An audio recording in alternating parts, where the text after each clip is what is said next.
ได้2569พระวาสาแล้วปีใหม่ย่างเข้ามาเป็นวันที่3ก็อยู่ในช่วงเฉลิมฉลองอยู่เนาะศรัทธาญาติโยมก็จะปากันไหว้พระสวดมนต์เดี๋ยวก็จะได้นำสารธรรมมาสนทนามาอุจากันต่อไปกราบพระพร้อมกันเนอะกราบหนึ่งพุทโธเมนาโถ กราบสองธัมโมเมนาโถกราบสามสังโฆเมนาโถ อิมินาสการเรนะพุทธังอภิปูชยามิอิมินาสการเรนะธัมมังอภิปูชยามิอิมินาสการเรนะสังฆังอภิปูชยามิ อรหังสัมมาสัมพุทโธภะคะวาพุทธังภะคะวันตังอภิวาเทมิกราบสวากขาโตภะคะวะตาธัมโมธัมมังนะมัสสามิกราบ สุปฏิปันโนภะคะวะโตสาวกสังโฆสังฆังนะมามิกราบ นะโมตัสสะภะคะวะโตอะระหะโตสัมมาสัมพุทธัสสะนะโมตัสสะภะคะวะโตอะระหะโตสัมมาสัมพุทธัสสะนะโมตัสสะภะคะวะโตอะระหะโตสัมมาสัมพุทธัสสะ พุทธังสรณังกัจฉามิธัมมังสรณังกัจฉามิสังฆังสรณังกัจฉามิตุติยัมปิพุทธังสรณังกัจฉามิตุติยัมปิธัมมังสรณังกัจฉามิตุติยัมปิสังฆังสรณังกัจฉามิตาติยัมปิพุทธังสรณังกัจฉามิตาติยัมปิธัมมังสรณังกัจฉามิตาติยัมปิสังฆังสรณังกัจฉามิอิติปิโสภะคะวะอะระหังสัมมาสัมพุทโธวิชชาจารณะสัมปันโนสุขโตโลกวิทูอนุตตโรปุริสัทธัมมะสารทิสัทธาเทวมนุษย์สานังพุทโธภะคะวะติสวากขาโตภะคะวะตาธัมโมสันทิฏฐิโกอากาลิโกเอหิปัสสิโกโอปันนายิโกปัจจตังเวทิตาโพวินโยหิติสุปฏิปันโนภะคะวะโตสาวกสังโฆอุชุปฏิปันโนภะคะวะโตสาวกสังโฆยายาปฏิปันโนภะคะวะโตสาวกสังโฆสามิจิปฏิปันโนภะคะวะโตสาวกสังโฆยัตถิทังจัตตาริปุริสายุคานิอัฏฐะปุริสปุคลาเอสะภะคะวะโตสาวกสังโฆอาหุนายโยปาหุนายโยทักขินายโย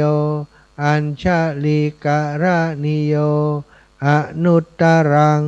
ปุญญเขตังโลกัสสติกราบพระพร้อมกันเนอศรัทธาท่านเจ้าทั้งหลายกราบหนึ่งพุทธังวรันตังศิรสานามามิกราบสองธัมมังวรันตังศิรสานามามิ กราบสามสังฆังวรันตังสิระสานะมามิ ไหวพระสวดมนต์ธรรมว่าเขียนโดยการเรียบร้อยแล้วเนาะต่อไปลำดับต่อไปก็จักได้นำสาระธรรมมาสนทนามาอุมาจากับศรัทธาญาติโยมโยมพ่อโยมแม่ทั้งหลายติดตามรับฟังรายการอยู่ในขณะนี้วันนี้วันเสาร์ที่3 เดือนมกราคม 2569 สถาปีใหม่สากลศักราชใหม่ 2569 ได้ย่างก้าวเข้ามาเป็นวันที่3หลายๆท่านหลายๆคนช่วงปีใหม่นี้ก็คงจะอิ่มอกอิ่มใจได้มีโอกาสทำบุญสุนทรทานได้ขี้กินหื้อตานโดยเฉพาะวันนี้ซึ่งเป็นวันพระใหญ่เดือน4เพ็ญพระจันทร์เล็งส่องล่าศรัทธาเจ้าข้าทั้งหลายก็ได้มีวัฒนธรรมประเพณีที่ดีงามประเพณีส่งน้ำพระธาตุวัดวาอารามหลายที่หลายแห่งประเพณีตานเข้าจีเข้าลามตานเข้าใหม่ฮือกับญาติกาวงวานติเปิ่นล่วงลับมาละนาไปสู่ปาลโลกไปหน้าสถาตานหลัวหิงพระเจ้ามันก็เปิ้งกับนานี่นะตานหลัวผิงไฟพระเจ้าสถามีคนถามว่าพระเจ้าเปิ่นหิงไฟด้วยกัน ก็เป็นหิดห้อยเก่าแก่โบราณเดิมมาเนาะสถาเปิ่นเนี่ยกันอย่างนี้ก็มีความหมายหลายอย่างนะหน้าหนาวต้องการให้คนในท้องที่ในพื้นถิ่นในหมู่บ้านชุมชนได้ระลึกถึงคุณพระพุทธเจ้ากว่าพระพุทธเจ้าหนาวทำเหมือนกับพระองค์อยู่กับเฮาเป็นคติสอนใจไฟเป็นตัวที่จะชำระล้างไฟคือความโลภความโกรธความหลงชำระล้างหือมดหือหมอดไม่ไปเป็นการปูจาบัดได้ปูจาไฟปูจาหล่อผิงไฟพระเจ้าระลึกถึงเฮาหนาวนี้ก็นึกถึงว่าโอ้พระพุทธเจ้าถ้าจะหนาวกึดไปนะถ้าเปิ้นมีพระชนมายุยังอยู่คู่กับเฮาก็แน่นอนก็ต้องหนาวเหมือนกันสถาแต่นี่พระองค์เสด็จดับขันธปรินิพพานไปแล้วพระพุทธรูปอันเป็นพุทธปฏิมาประดิษฐานอยู่เป็นพระประธานในโบสถ์ในวิหารบ้านเฮานั้นก็คงบ่ลุกมาผิงไฟหรอกนะแต่ว่าเฮาก็ทำเพื่อจะระลึกถึงพระองค์นึกน้อมจิตน้อมใจนึกถึงพระองค์ท่านอยากจะให้พระองค์ท่านอบอุ่น ดังหลัวผิงไฟพระเจ้าไม้ที่เปิ่นเอามาทำส่วนใหญ่จะไปเป็นไม้จี่ตำตาเนาะไม้นี้จะมีหนามมีอย่างแต่เป็นไม้ติดเติบโตง่ายในธรรมชาติต่างๆสถานก็ถือว่าได้ตัดไม้ทำลายป่าอย่างนักหนาเนาะเป็นไม้ที่ไม้เลื้อยไม้เถาก็หาได้ง่ายอยู่ในชนบทแต่ว่าในห้วนในเวียงนี่คงแบบมีละนะไม้แบบนั้นศรัทธาเพิ่นก็เอามาห้อมกันเอาคนเล่ม2 เล่มบางคนบ่มีก็มาปุจจาเอาพวกแก่วัดเพิ่นก็เข้าใจเนี่ย ไปสั่งเขาตัดมาเล่มละบาท2 บาทเอามาให้คนปุจจาเล่มละ20เล่มละ100เอาสักปัจจัยไปทำนู่นทำนี่พัฒนาวัดวาอารามเราก็เป็นกุศโลบายอย่างหนึ่งศรัทธาญาติโยมถ้ามีคนถามว่าพระเจ้าเปิ่นหิ่งไฟกะก็บัดตั้งกันกับการที่เวลามีตื่นเจ้ามาเนาะนึ่งเข้าเป่าไฟแล้วคนเหนือคนล้านนาของเฮาก็บ่ลืมสุกเข้าสุกแล้วก็ใส่เข้าพระเจ้าก่อนก่อนจะเอาเข้ามากินมาบริโภคสถานถามว่าใส่เข้าพระเจ้าไปแล้วพระเจ้าได้กินกะ ก็พระองค์บ่อยู่แล้วสถานปรินิพพานไปแล้วแต่คุณงามความดีนั้นเป็นสิ่งที่ยังอยู่ในจิตในใจของเฮาคนล้านนาคนเหนือของเฮาตลอดถึงคนไทยส่วนหนึ่งที่ยังใส่เข้าพระเจ้าอยู่นั้นเปิ้นก็ย้อนนึกไปอย่างอีแหละที่ว่าเฮาอยู่ได้ทุกวันนี้เพราะบารมีเพราะธรรมะ ที่พระพุทธองค์ทรงนำมาสั่งสอนให้เรามีความขยันหมั่นเพียร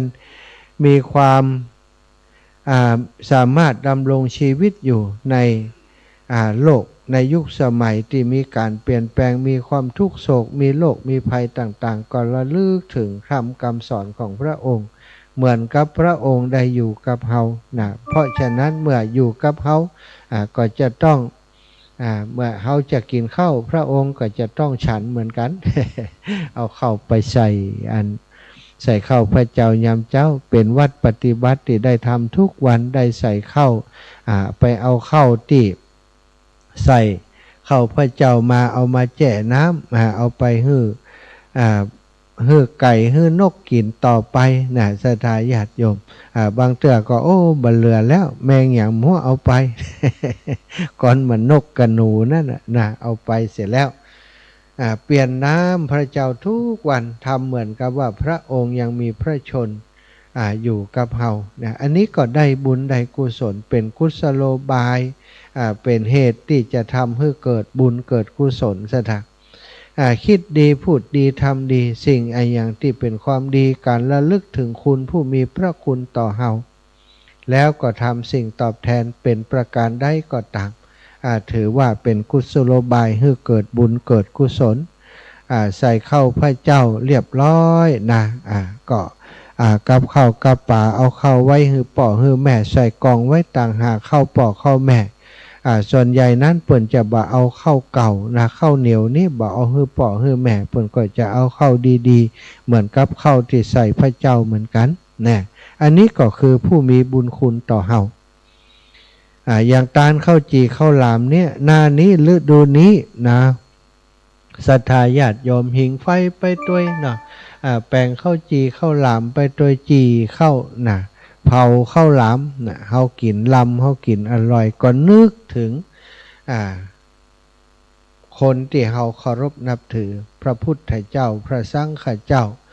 เอาไปตานที่วัดวาอารามได้กินข้าวใหม่ก็นึกถึงพระสงฆ์องค์สังฆเจ้าเอาข้าวใหม่ไปตานวัดบางที่บางแห่งเพิ่นทานเยอะศรัทธาญาติโยมทานข้าวใหม่นี่โอ้ทานกันเป็นไต่บางที่บางแห่งนี่ขายข้าวใหม่นี่ได้นักกว่ากฐินด้วยซ้ำไป 7-8 แสนก็มีบางหมู่บ้านที่เคยไปหันมาตานใหญ่กินใหญ่ตานใหญ่ตานข้าวจีข้าวหลามวันนี้ก็โอ้ศรัทธาคนที่เผาข้าวหลามขายก็ได้ขายดี ที่เปิ่น ทำเองก็มีเนาะเผาเองนี่แหละก็เอาไปถวายเอาไปตานที่วัดวันนี้ใครบ่ได้กินข้าวหลามนี่บ่ได้เรื่องแล้วแย่มากแล้ว ไปที่วัดเดินกายวัดใดโอ้ทุเจ้าก็ถามแจกเอาข้าวหลามโยมนี่นะเอาข้าวหลามไปกินไปปูชาเอาสาวบาทนี่ได้เป็นไต่นะเนาะอันนี้ก็เป็นวัฒนธรรมประเพณีอันดีงามที่สืบต่อสืบทอดกันมาตั้งแต่เก่ากี้เดิมมาแต่เก่าก่อนโบราณแล้วจนมาถึงยุคสมัยที่เฮาท่านเจ้าทั้งหลายยังมีชีวิตอยู่ก็ได้หู้ได้หันเนาะแล้วก็คิดว่าคงจะสืบต่อไปอีกยาวนานเพราะลูกหลานรุ่นใหม่ก็ยังปฏิบัติตามพ่อแม่ปู่ตาน้าลุงที่เป็นปายะปาธรรมอนุรักษ์รักษาสิ่งดีงามไว้เป็นการระลึกถึงผู้มีบุญคุณต่อเฮาเปิ้นก็ตานมาถวายพระเจ้าได้2 เด้งถวายมาถวายตานแก่พระสงฆ์องค์สังฆเจ้าซึ่งมีพระพุทธเจ้าเป็นเก้าเป็นประธานแล้วอุทิศเป็นกัลปนาทักษิณานุปทานกิจไปให้กับปู่ย่าตายายพ่อแม่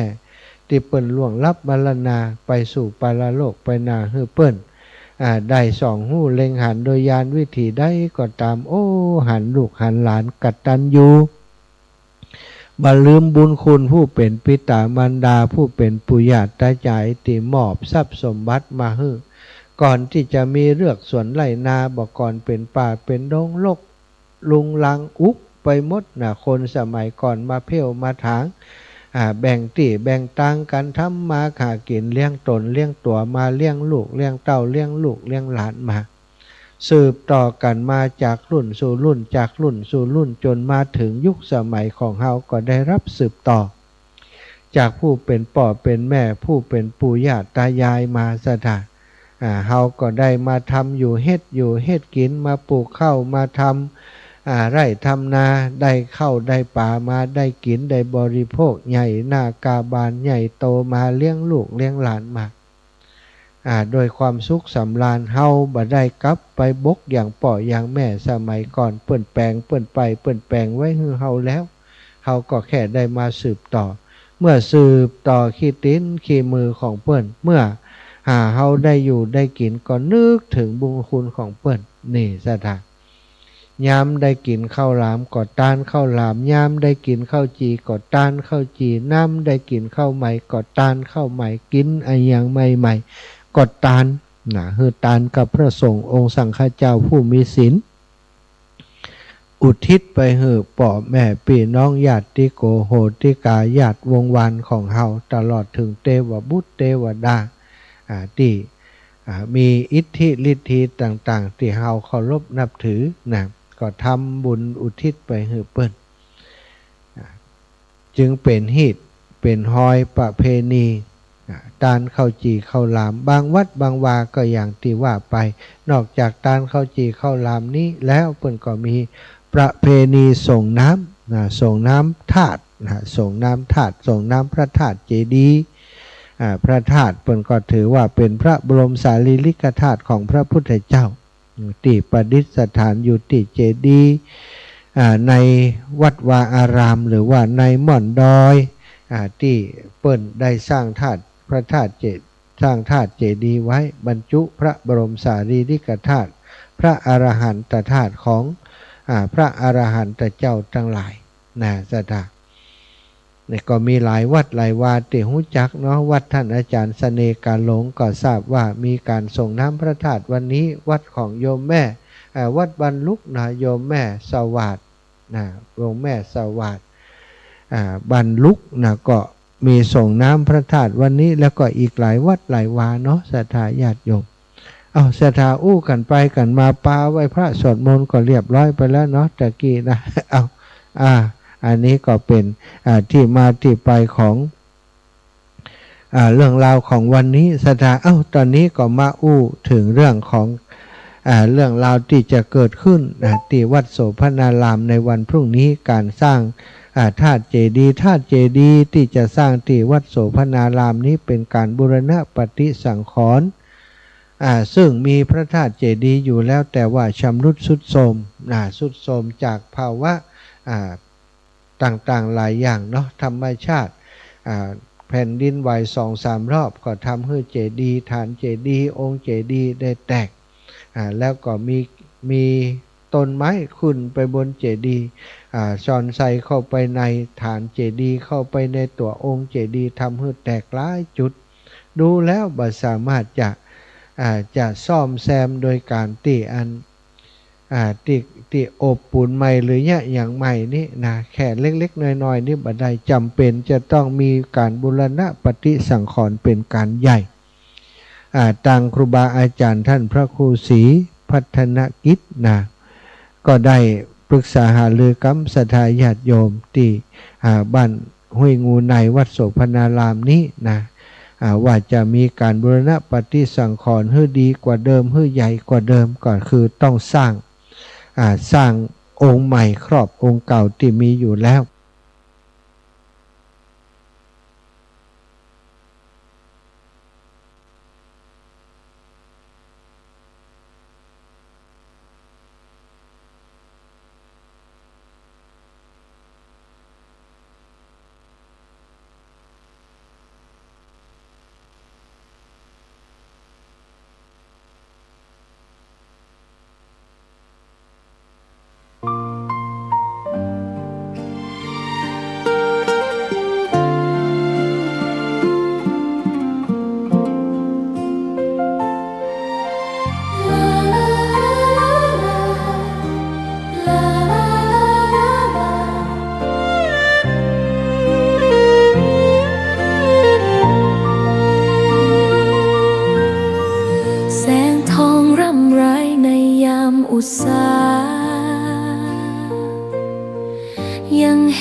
ตตาอยู่ทุกแห่งหน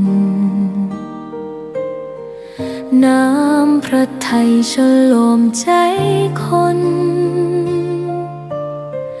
ทั่วพื้นแผ่นดินยังอบอุ่น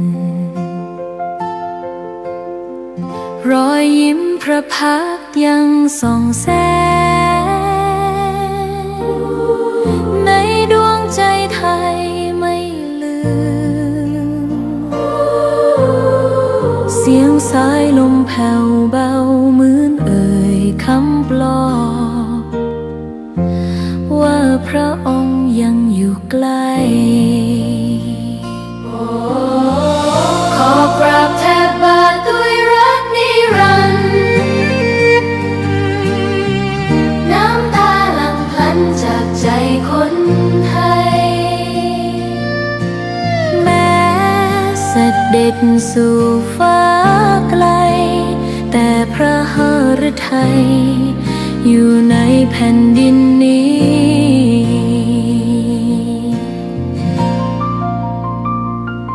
สวนดอกไม้ยังบานดังวันเก่าราวกับเจ้าดอกไม้รู้ว่าพระองค์จากไป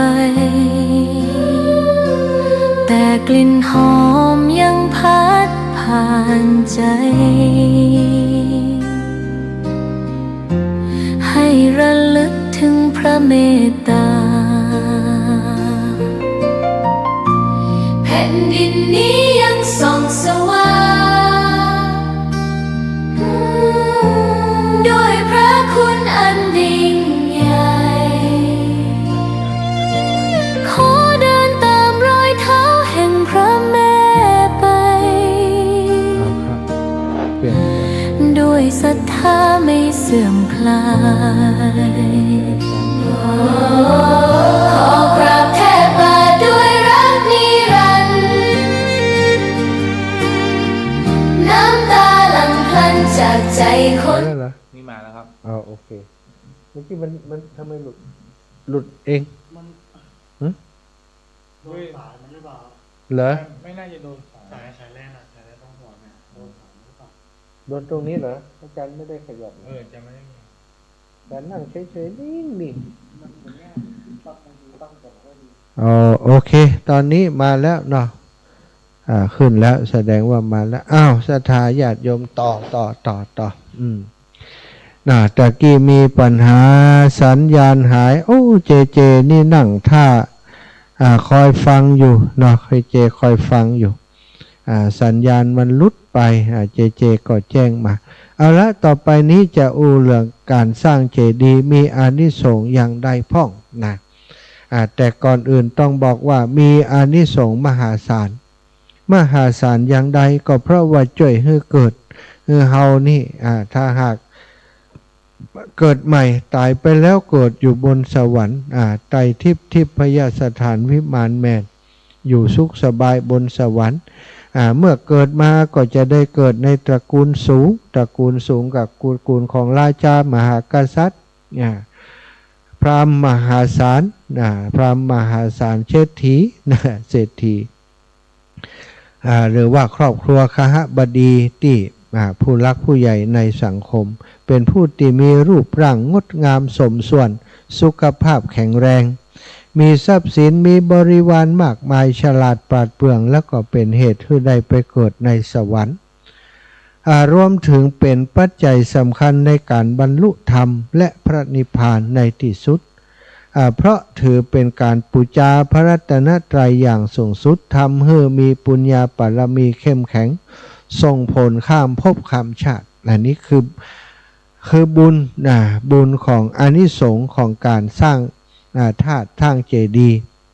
สถูปเจดีย์ธาตุเจดีย์ต่างๆถ้าหากยิ่งสร้างพระธาตุเจดีย์ถวายเป็นพุทธปูชาธรรมปูชาสังฆปูชาปฏิสถานพระบรมสารีริกธาตุของพระพุทธเจ้ายิ่งมีบุญยิ่งใหญ่มหาศาล อันนี้ส่งลักจากการสร้างเจดีย์อย่างรูปสมบัตินี่ค่ะคือมีรูปร่างกายแข็งแรงสมส่วนสวยงามผิวพรรณผ่องใสบาดเจ็บเป็นอย่าบาดเจ็บป่วยง่ายเขาจะหันว่าโอ้อัน คนหล่ำคนรวยคนที่มือเปิ่นมีบุญนะเนาะมีผิวพรรณวรรณะที่ผ่องใสสวยงามมีวรรณะส่องใสสวยงามร่างกายก็แข็งแรงด้วยร่างกายจะสมสัดสมส่วนเป็นคนสูงโปร่งงดงามนะสถานอันนี้คืออานิสงส์ข้อที่หนึ่งนะของคนที่สร้างธาตุเจดีย์หรือว่ามีส่วนร่วมในการสร้างธาตุเจดีย์อานิสงส์ข้อที่สองทรัพย์สมบัตินะเรื่องทรัพย์สมบัติคนเฮาทำไมเกิดมาบางคนมีทรัพย์สมบัติมากมายมหาศาลเป็นเศรษฐีตั้งแต่น้อยมานะบ่ได้ลำบากเรื่องการหาเงินหาทองเลยพ่อแม่ร่ำรวยอายุเกิดมาก็มีเงินมากพ้นล้นเหลือบ่ต้องมีปัญหาเรื่องการหาเงินหาทองแห่งแล้วการกินการอยู่สุขสบายนี่สัตว์ทำไมหรือก็เพราะว่าเป็นสมบัติที่เพื่อนได้สร้างทำบุญมาก่อนโดยเฉพาะบุญการสร้างเจดีย์ทำให้มีทรัพย์สมบัติเป็นผู้มั่งคั่งมีทรัพย์สินมากมายมีบริวารที่ดีมีมิตรสหายที่รักใคร่นะสัตว์มีรูปสมบัติมีทรัพย์สมบัติบริวารสมบัติครบเนี่ยอย่างการสร้างธาตุเจดีย์นี้มันไม่ใช่สร้างคนเดียวได้ถึงอย่างเนี้ยครอบครัวของคุณ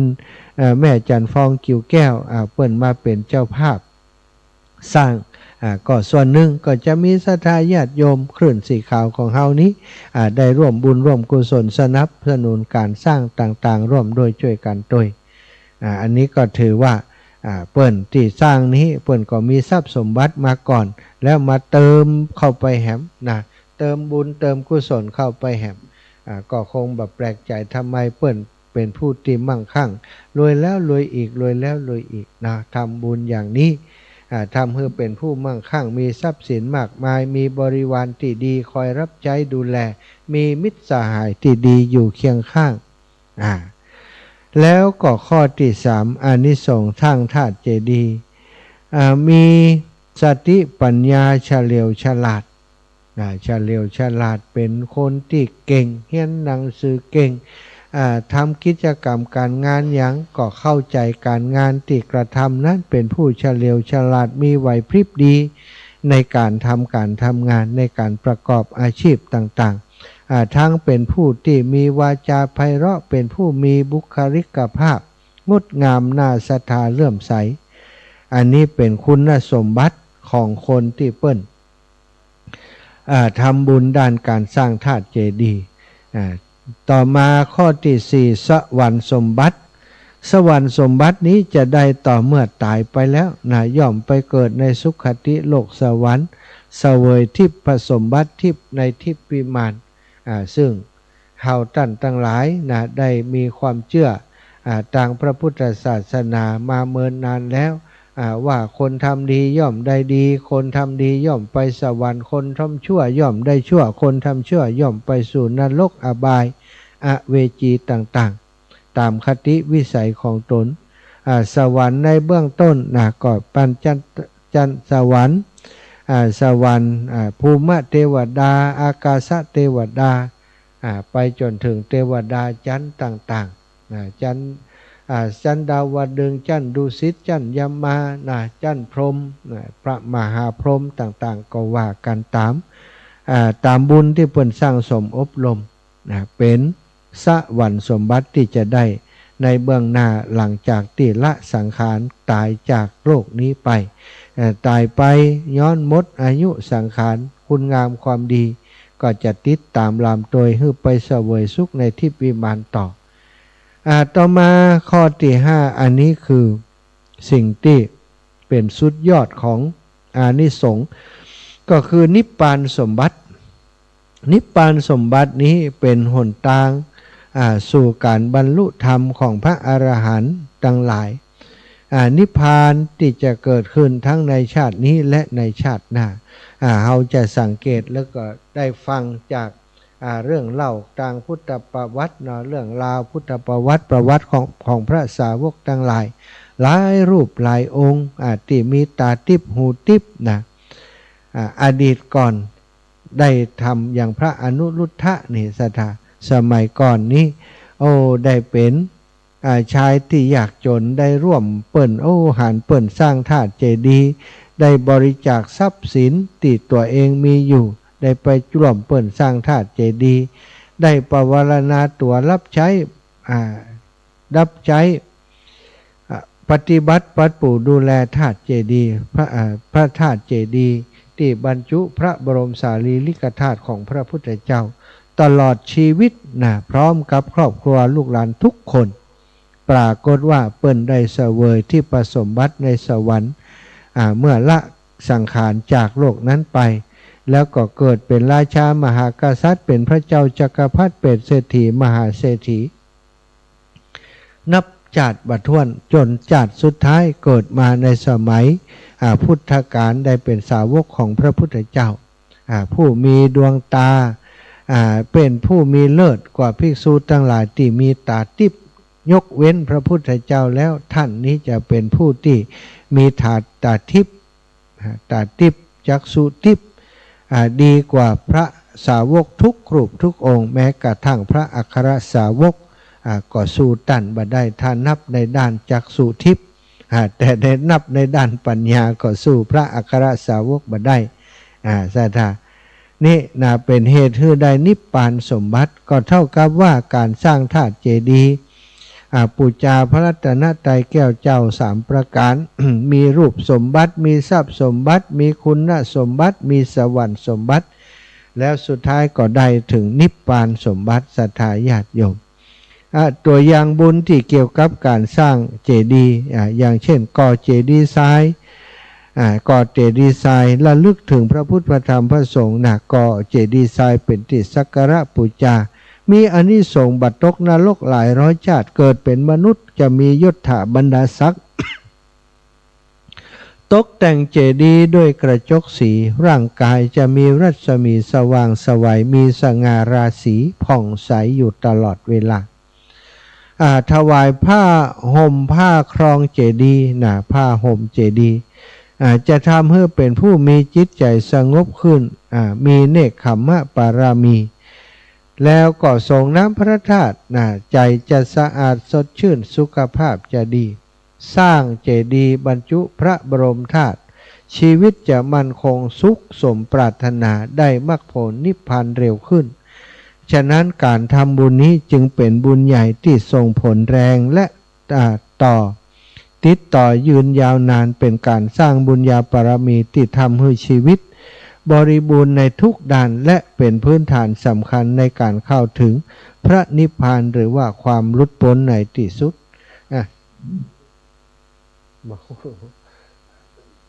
ถ้าจะนอนที่บ้านโยมศรัทธาญาติโยมอันนี้ก็คือบุญกุศลคืออานิสงส์ของการสร้างธาตุเจดีย์เนาะศรัทธาญาติโยมอุจากันมาถึงตรงนี้ก็จะแจ้งให้ทราบอีกครั้งหนึ่งอีกคำรบหนึ่งว่าวันพรุ่งนี้จะมีการวางศิลาฤกษ์ธาตุเจดีย์การสร้างพระธาตุเจดีย์ที่วัดโสภณารามห้วยงูในตำบลสันทรายอำเภอฝางจังหวัดเชียงใหม่โดยคณะศิษยานุศิษย์ของพระพรหมมงคลหลวงปู่ทองสิริมังคโลโดยคุณแม่จันฟองกิ่วแก้วคุณเชิดพงษ์กิ่วแก้วและลูกหลานของโยมแม่ทุกคนบริษัทเพชรอินทรีย์ทรานสปอร์ตจำกัดบริษัทเข็มมรัฐทรานสปอร์ตจำกัดบริษัทนครหลวงคอนกรีตจำกัดจะได้เป็นเจ้าภาพนำศรัทธาญาติโยมศิษยานุศิษย์หลวงปู่ได้ก่อร่างสร้างแปลงบูรณะปฏิสังขรณ์ธาตุเจดีย์ที่วัดโสภณารามวันพรุ่งนี้ศรัทธาญาติโยมที่อยู่ต่างบ้านต่างจองก็ติดตามรับฟังต่างสถานีวิทยุในเครือข่ายคลื่นสีขาวที่อยู่ในพื้นที่ของท่านติดตามรับฟังตอนเจ้า10 นาฬิกาเป็นต้นไปจะมีการเจริญพระพุทธมนต์สืบจัตตาหลวงฮือครับศรัทธาญาติโยมที่อยู่ในพื้นที่และครอบครัวคลื่นสีขาวที่มาร่วมงานจากนั้นตอนบ่าย 13 นาฬิกา 39 นาทีก็จะเข้าสู่พิธีวางศิลาฤกษ์เป็นทางการต่อไปติดตามรับฟังได้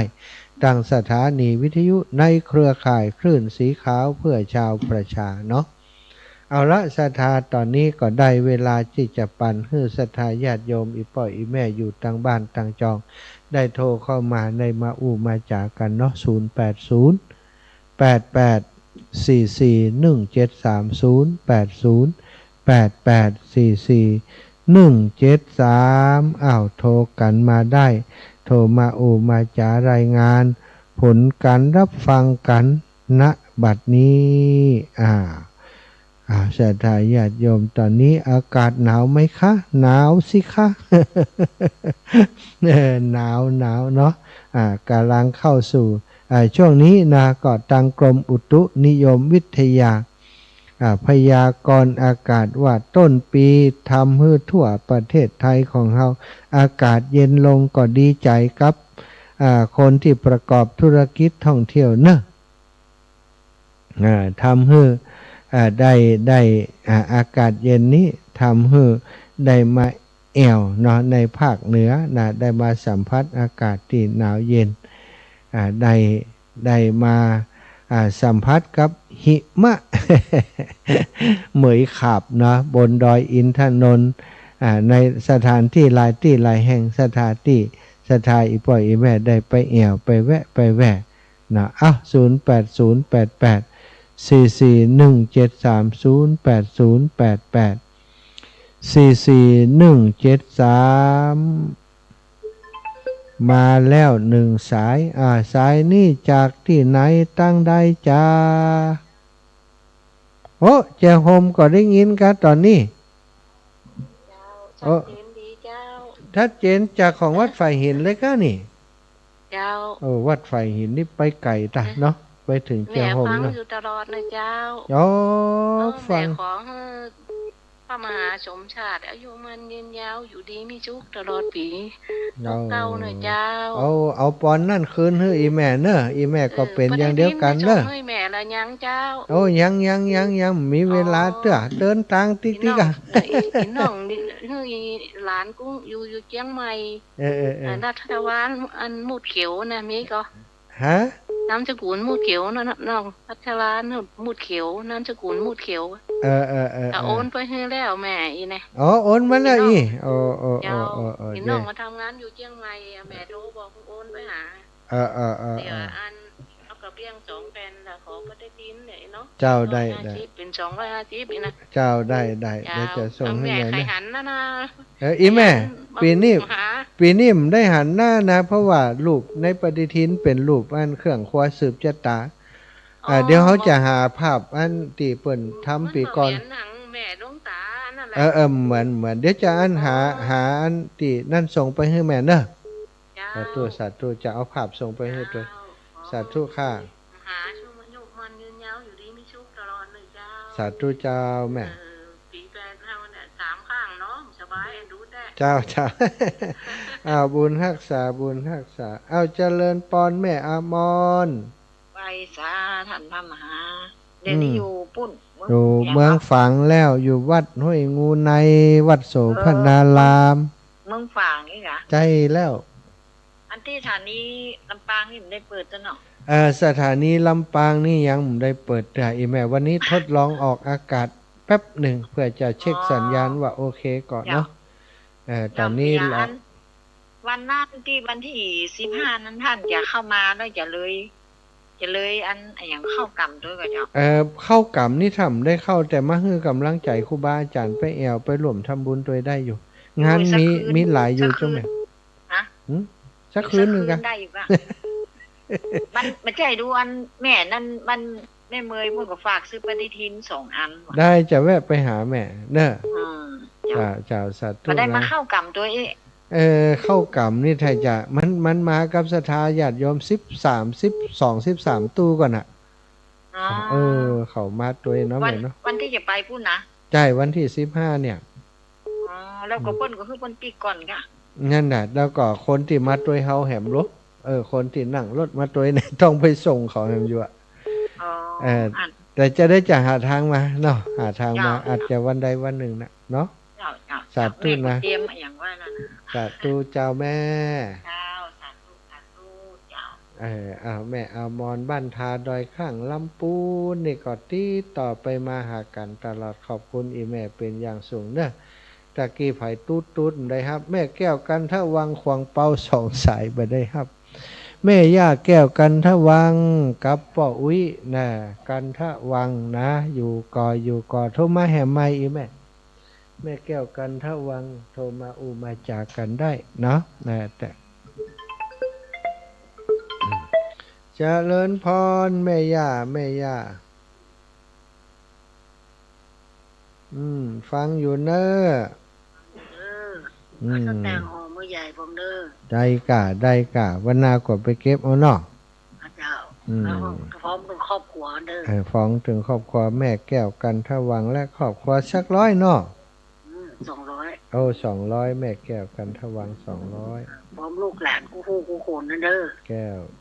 กันมาไม่ได้กับแม่ไม่ได้บอกเด้อ200ลูกวัดมาใหม่ตะกี้เนี่ยเหรอไปทำมหาชาติล่ะวันนี้เต้ทำมหาชาติกะวัดของเปาแล้วก็ได้ดนตรีอยู่วันนี้น่ะเจ้า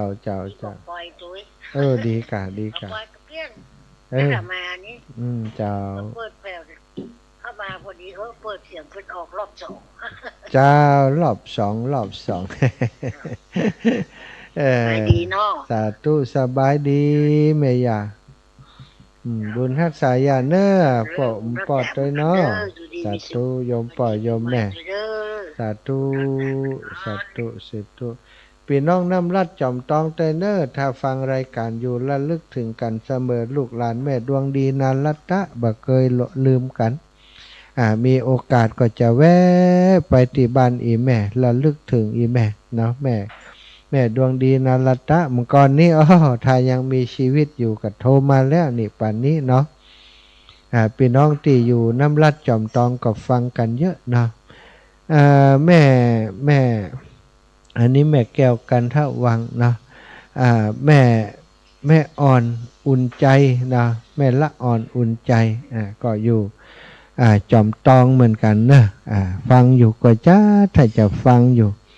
ศรัทธาพี่น้องบ้านโฮงป่าซางบ้านโฮงแม่สายทองทันยะแก้วลูกหลานถ้าจะมาหลายช่วงนี้บ่หันได้โทรเข้ามาสักเท่าใดสำหรับเรื่องของปฏิทินของหลวงปู่พระครูปฏิภาณธรรมทินถ้าศรัทธาญาติโยมใครได้ถ้าต้องการวันที่15เดือนมกรานี้อาตมาภาพและหลวงปู่ก็จะไปร่วมยกชัดยกชัดที่พุทธมณฑลดอยหล่อเชียงใหม่หลวงปู่ก็จะเอาปฏิทินไปตัวศรัทธาญาติโยมท่านใดคนใด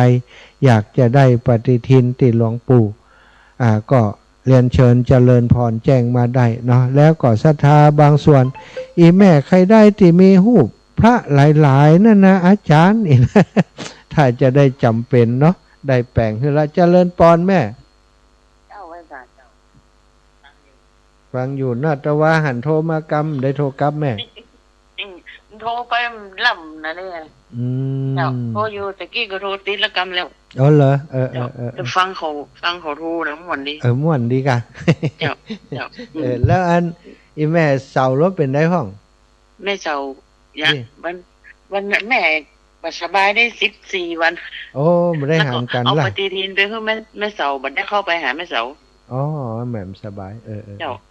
แล้วแกแยกการอยู่นะแยกการอยู่กะดีกะแยกการได้แล้วกะรับได้ตื่นลูกมัดปะทัวนี่ได้เนาะสู้เน่าอยู่ก็ไปการอยู่สู้วันที่15นี่ไปด้วยหลวงปู่ก็บ่ได้ไปเจ้าได้ไปแหละมันเป็นอย่างเดี๋ยวถ้าเขามีเวลาก็จะไปหาแม่เขาอยู่เจ้าแม่ช่วงนี้นี่ก็ตลอดไปวันนั้นไปพ่อพ่อกูไหนปุ่นได้แม่อันบ้านแม่หมอกกลางพุ่นน่ะกูเพิ่นปลูกมาขนาดไหนเปิ้นเนี่ยดีแม่เนี่ยประมาณ2 งานไปถ้าเปิ้นเก็บแต่ได้วันเป็น1,000 2,000เพราะเปิ้นเก็บบ่หมดเอาไปพอแล้วเหลือมันได้ขายตลอดแล้วท่านใช่มันได้ขายตลอดถ้าเก็บหมดจะไม่ไกลแม่น้อยๆนิดๆนี่ขายได้หมดขายได้หมดเป็นกิโล20 บาทเดี๋ยวนี้จะมาเนี่ยพระกูดขายมัน จะเอาไปปลูกก็อย่าง เอาไปแล้วแล้วเอาไปร้อยแล้วปลูกไว้กินได้อย่างนี้ไกลไปลืมมาขายให้สะอาดนะเอาไปฮืออย่างเดียวอ่ะมีขายมหาสมชาตินี่มันได้ขายแจกอย่างนี้สัตว์นะแม่นะศรัทธาญาติโยมเป็นสายสุดท้ายกันแล้วกันเนาะของแม่จันแม่จันป่างิ้วนะพรุ่งนี้หลวงปู่ก็เดินทางมาเนอะหลวงปู่พระครูปฏิพันธ์ธรรมทินจะได้เดินทางมาเป็นเก้าเป็นก๊กเป็นเนื้อนาบุญฮือศรัทธาลูกศิษย์ลูกหาตั้งเพศตัวนะหลวงปู่จะมาเทศธรรมโดยอีกนะพรุ่งนี้แล้วก็เป็นประธานสงฆ์ในช่วงสืบชะตาโดยศรัทธาญาติโยมป่อยโยมแม่โยมพี่โยมน้องทั้งหลายติดตามรับฟังรายการค่ำคืนนี้ขออนุโมทนาบุญขอบคุณกับทุกคนทุกท่านนะติดตามตั้งไลฟ์สดก็เยอะอยู่ขอบคุณเป็นอย่างสูงขอความสุขความสัสดีจงมีแก่ศรัทธาสาธุชนทุกคนทุกท่านจัตตารโอธรรมาวัฏันติอายุวันโนสุขังอันนี้ค่อนข้างแพงหน่อยนะต้องเป็นแว่นตารุ่นนี้เลยอย่าบอกนะว่าคุณเคยซื้อมาแล้วคุณอาจจะไม่เคยเห็นแว่นตารุ่นนี้เลยด้วยซ้ำถ้าซื้อตามร้านค้า